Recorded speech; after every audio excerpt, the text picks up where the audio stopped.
ಬಜ್ಪೆ ಮತ್ತು ಕಿನ್ನಿಗೋಳಿ ಪಟ್ಟಣ ಪಂಚಾಯತ್ ಚುನಾವಣೆಯ ಅತ್ಯಂತ ಯಶಸ್ವಿಯಾಗಿ ಚುನಾವಣೆ ನಡೆದಿದೆ.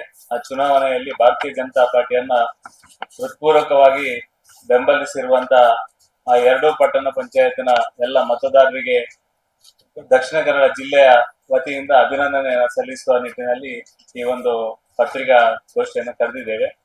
ನಾನು ಆ ಎರಡೂ ಪಟ್ಟಣ ಪಂಚಾಯತ್ನ ಆತ್ಮೀಯ ಎಲ್ಲ ಮತದಾರರಿಗೆ ಹೃತ್ಪೂರ್ವಕ ಅಭಿನಂದನೆಯನ್ನು ಸಲ್ಲಿಸ್ತೇನೆ. ವಿಶೇಷವಾಗಿ ಅಲ್ಲಿ ಕೆಲಸ ಮಾಡಿರುವಂತ ನಮ್ಮ ಪಾರ್ಟಿಯ ಎಲ್ಲ ಕಾರ್ಯಕರ್ತರಿಗೆ ಕೂಡ ವಿಶೇಷವಾಗಿ ಅಭಿನಂದನೆಯನ್ನು ಸಲ್ಲಿಸ್ತೇನೆ.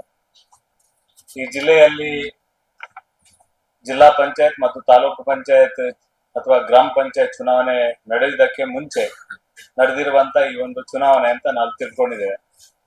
ನಂಗೆ ಜನರ ಭಾವನೆಗಳು ಭಾರತೀಯ ಜನತಾ ಪಾರ್ಟಿಯ ಪರವಾಗಿ ಬಂದಿದೆ ಅನ್ನೋದನ್ನು ಕೂಡ ಈ ಸಂದರ್ಭದಲ್ಲಿ ನಾವು ತಿಳ್ಕೊಂಡಿದ್ದೇವೆ. ಈ ಒಂದು ಚುನಾವಣೆಯಲ್ಲಿ ಸಾಕಷ್ಟು ಅಂಶಗಳು ನಮ್ಮ ಗಮನಕ್ಕೂ ಬಂದಿದೆ. ಯಾಕೆಂದ್ರೆ ಜನಸಾಮಾನ್ಯರ ಮಧ್ಯೆ ಓಡಾಟ ಮಾಡಿದಂತ ಸಂದರ್ಭದಲ್ಲಿ, ಜನರ ಮಧ್ಯೆ ಮತವನ್ನ ಯಾಚನೆ ಮಾಡುವಂತ ಸಂದರ್ಭದಲ್ಲಿ ಜನರ ಭಾವನೆಗಳನ್ನ ತಿಳ್ಕೊಳ್ಳುವ ಒಂದು ಸದಾವಕಾಶ ನಮಗೂ ಸಿಕ್ಕಿದೆ. ಅಲ್ಲಿಯ ಸ್ಥಳೀಯ ಶಾಸಕರ ಅಭಿವೃದ್ಧಿ ಕೆಲಸಗಳ ಜೊತೆಗೆ ಕಾಂಗ್ರೆಸ್ನ ವೈಫಲ್ಯವನ್ನ ನಾವು ಎಲ್ಲ ಕಡೆ ನೋಡಿದ್ದೇವೆ.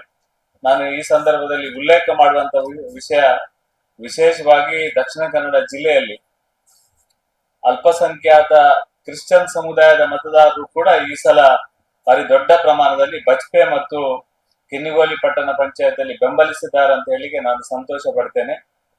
ಒಂದು ಕ್ಷೇತ್ರದಲ್ಲಂತೂ ಒಟ್ಟು ಆ ಕ್ಷೇತ್ರವನ್ನ ಕ್ರಿಶ್ಚಿಯನ್ ಸಮುದಾಯವೇ ಗೆದ್ದು ಕೊಟ್ಟ ರೀತಿಯಲ್ಲಿ ಪ್ರತೀಕ್ ಪೂಜಾರಿಯನ್ನ ಗೆಲ್ಲಿಸಿಕೊಟ್ಟಿದ್ದಾರೆ ಅಂತ ಹೇಳಲಿಕ್ಕೆ ಇಚ್ಛೆ ಪಡ್ತೇನೆ.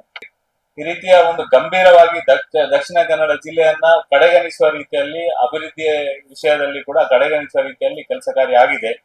ನಾವು ಜನಸಾಮಾನ್ಯರ ಮಧ್ಯೆ ಹೋದಾಗ ಸಾಕಷ್ಟು ಬಂದಿರುವಂತ ದೊಡ್ಡ ಕಂಪ್ಲೇಂಟ್ ರಸ್ತೆಗಳ ಗುಂಡಿಯ ಬಗ್ಗೆ ನಾವು ಹಿಂದೆ ಸಹ ಹೇಳಿದ್ದೇವೆ. ಈ ಜಾತಿ ಗಣತಿಯ ಸರ್ವೆ ಮಾಡುವುದಕ್ಕಿಂತ ಗುಂಡಿಯ ಸರ್ವೆ ಮಾಡಿದ್ರೆ ಒಳ್ಳೇದಿತ್ತು. ಇಡೀ ದಕ್ಷಿಣ ಕನ್ನಡ ಜಿಲ್ಲೆಯಲ್ಲಿ ಕೂಡ ನಾವು ಬೇರೆ ಭಾಗದಲ್ಲಿ ನೋಡುವಾಗ ಆ ಗುಂಡಿಯನ್ನ ಸರಿ ಮಾಡದ ರೀತಿಯಲ್ಲಿ ರಸ್ತೆ ಸಂಪೂರ್ಣವಾಗಿ ಹಾಳಾಗಿರುವಂತದ್ದು, ಅದಕ್ಕೆ ಅಭಿವೃದ್ಧಿಗೆ ಹಣ ಕೊಡದಿರುವಂತದ್ದು ಒಂದು ದೊಡ್ಡ ಆರೋಪ ಕರ್ನಾಟಕದ ಕಾಂಗ್ರೆಸ್ ಸರ್ಕಾರದ ಮೇಲೆ ಇರುವಂತದ್ದು.